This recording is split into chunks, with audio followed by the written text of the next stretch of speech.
I'm going to call the August the 18th, 2011 Farragut Municipal Planning Commission meeting to order. We start off with the Citizens Forum. Is there anyone who has anything they wish to say that does not relate to one of the items on our agenda tonight? And we'll move on to the approval of the minutes. Do we have any changes or corrections to the minutes for the July 21st meeting?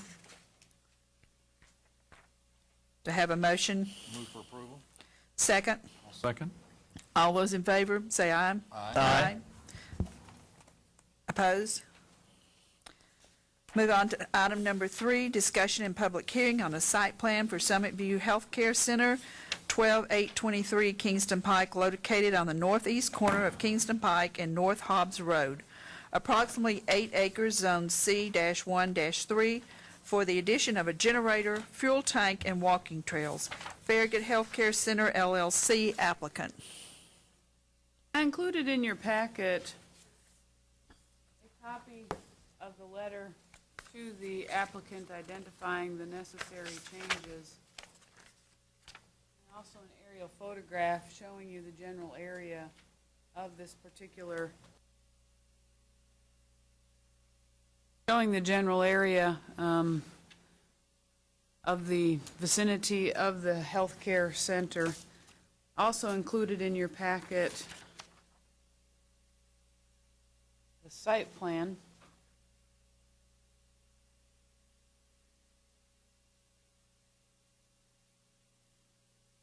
Some of you recall that when this went through the rezoning process, that part of the rezoning with the associated subdivision plat, that they were required to build the walking trail. We currently hold the letter of credit on that, and with the need of the site plan, that triggered that requirement to show the trail on the plans at this time. The new propane tank is in this vicinity here with their generator. They do have KUB gas and the propane tank. They did have a diesel generator, but because of the small size of the generator, it's extremely difficult to get diesel actually delivered because they only want to do a minimum size. So that is why when their diesel generator no longer was working, they opted to go with propane and KUB. We are recommending approval of this site plan subject to items 1 through 19, number 19 being meet all town requirements. Is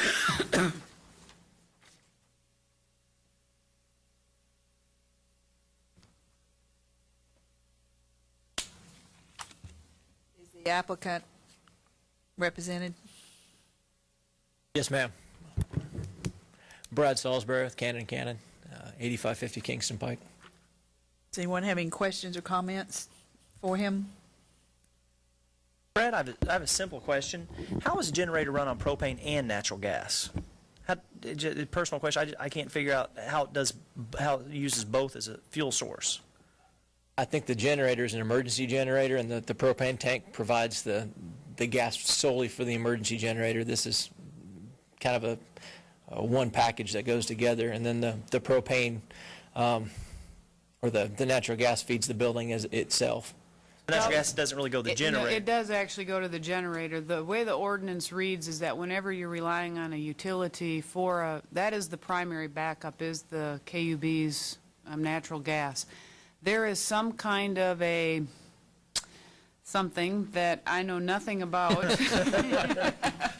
that does allow for that. But what it is the propane is actually the backup to the natural gas from KUB, and that is in case there is an incident dealing with the line or the facility leading to the nursing home, that they're still in another backup plan to that backup plan. So essentially we have a storm, the electricity goes out, natural gas kicks in. For some reason the natural gas gets cut off, then the propane kicks in. Correct. So it's just a redundancy system. Right. Okay, that makes sense. I just didn't understand why it had both, but now I do now. Obviously, I didn't either. So.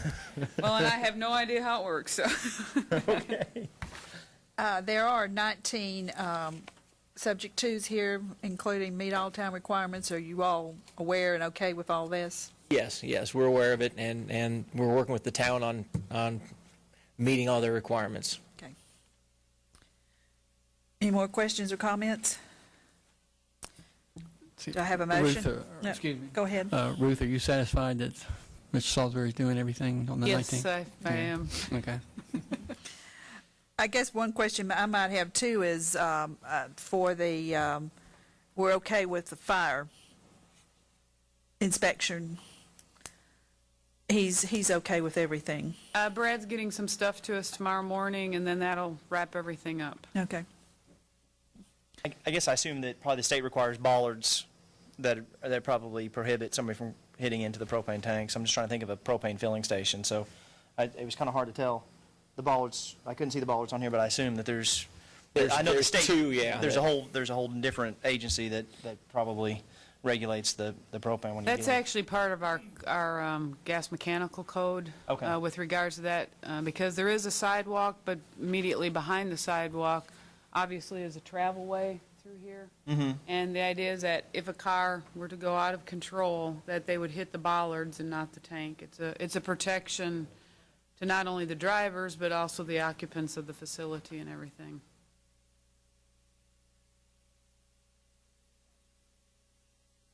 $3,000 gallon, I believe. How many hours is that designed to operate? Do you have any idea? I have no idea. Again, sorry. Look at Ruth. Well, with that being said, I'd like to offer a motion for approval, subject to the 19 items to be resolved. A second? Second. All those in favor? Aye. Opposed? Thank you for coming tonight. Thank you. Thank you, Brad. Discussion and public hearing on site plan for grocery and shops at Turkey Creek, 11656 Parkside Drive, parcel 191.08, tax map 130, zone C-1, 13.4 acres, located on the south side of Parkside Drive, adjacent to the Home Federal Bank.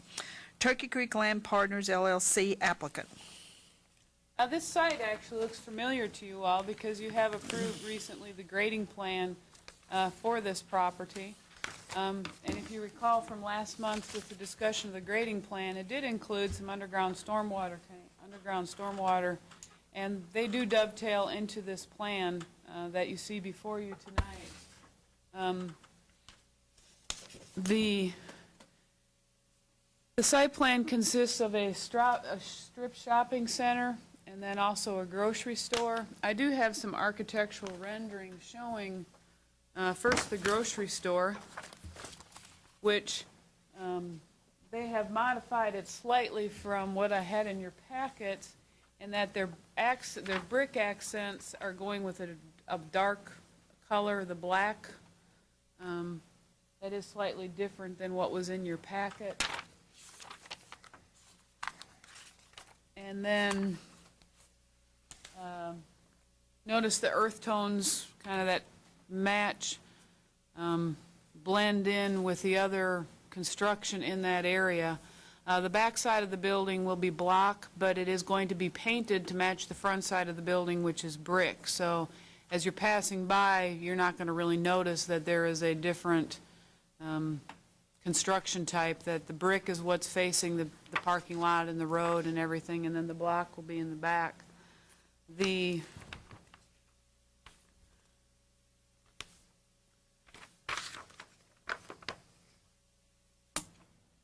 this is the side elevations showing the back side that faces the neighborhoods, and then this is the side that faces Parkside Drive, where there is the canopy for the drive-through with the gas station. And then this better shows, I want to zoom in on it a little bit, this better shows the loading area that's in the back side, and the lattice work that they have on the side with that. Then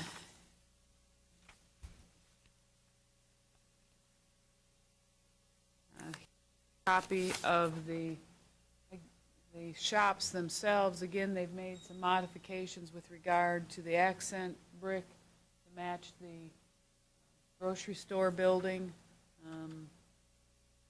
and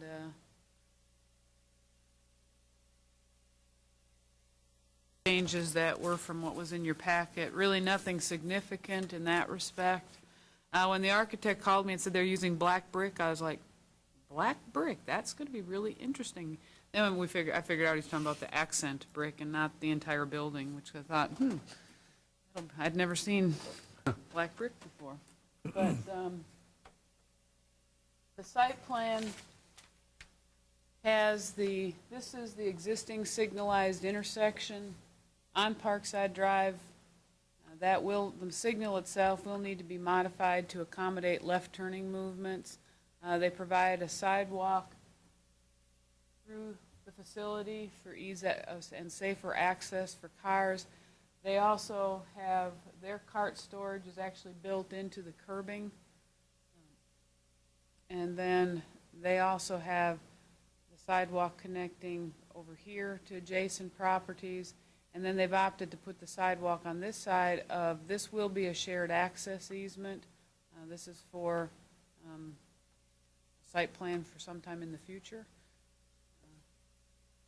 And staff is recommending approval of the site plan subject to items 1 through 28, the last one being meet all town requirements. Danny Kirby is here for the applicant. I guess he is the applicant on this, I guess for the applicant.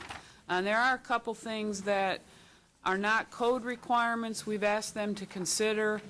So he's going to present those to you for you all to make a decision this evening. I may need you to kind of help me point these out, Ruth, as we're looking at them. Tell us who you are. Oh, I'm sorry, Danny Kirby, 3035 Port Royal Lane, Knoxville, Tennessee, 37938. I'm with Turkey Creek Land Partners. The one item that we're trying to address is the loading dock. I think there was some concern about possible noise traveling off the loading area to the adjoining properties. As we started to look at this, the elevation difference between where this loading dock will be and the actual homes that are adjacent to this site, there's about a 30-foot elevation difference.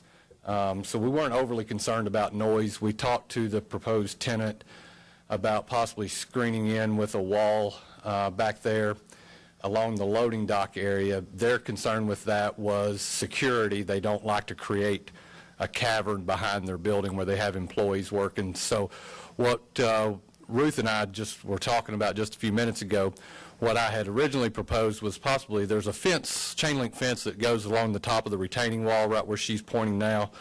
I had proposed that that fence be, instead of a chain link fence, be a shadow box wooden fence that would provide some more sound barrier.